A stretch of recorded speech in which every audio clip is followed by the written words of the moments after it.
Assalomu alaykum. Va alaykum assalom. Qalay Zafar? Tohir. Yaxshimisan? Tuzummisan? Ishlaring yaxshimi? Ha, Qani uyga kiramiz? Yo'q, keng safar. Hozir tez yur. Sanda gap bor.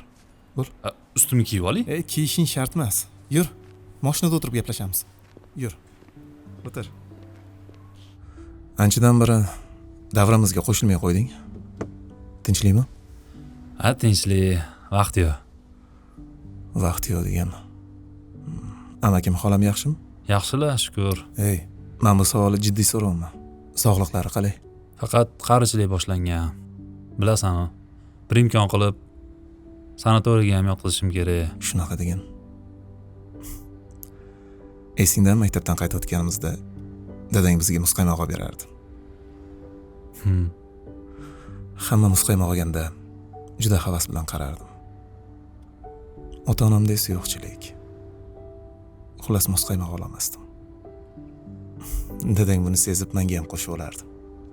Ha, rosa mazali edi. Ta'mi hali ham esimda. 34 ta muzqaymoq. Nima? Sanaganmisan? Rosa yoqtirganimdan yeganlarimni sanab yurardim. Qoyil. Zafar, seni bo'tga chaqirishimdan maqsad bir taklif etmoqchiman senga. Hop. Bilaman, ishlaring unchalik emas. Ro'zg'ordan ortmayapsan. Do'stlarga ham qo'shila olmayotganiga ham shu sabab. Lekin vaqt ketdi. Nima demoqchisan? Yoshligimizdagi orzularimiz esingdami? Ota-onamizga unday qilamiz, bunday qilamiz deb niyat qilardik-a.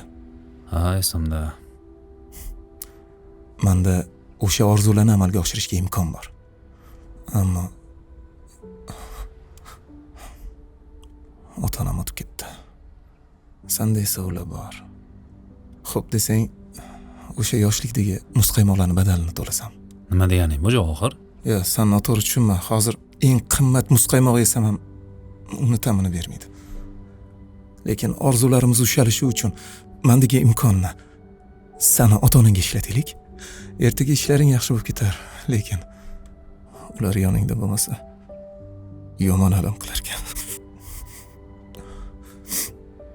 Xohlasang seni ishga olaman. Mehnating bilan to'ldirib borasan. Javohir. Yo'q nima?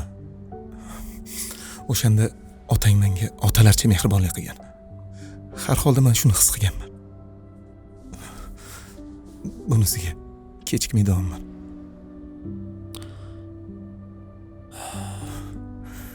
Sukut alomati Rizo. Unda orzularimiz ketma-ketligini eslab bir ro'yxat qilaylik. Keyin amakim bilan xolamni ziyorat qilamiz,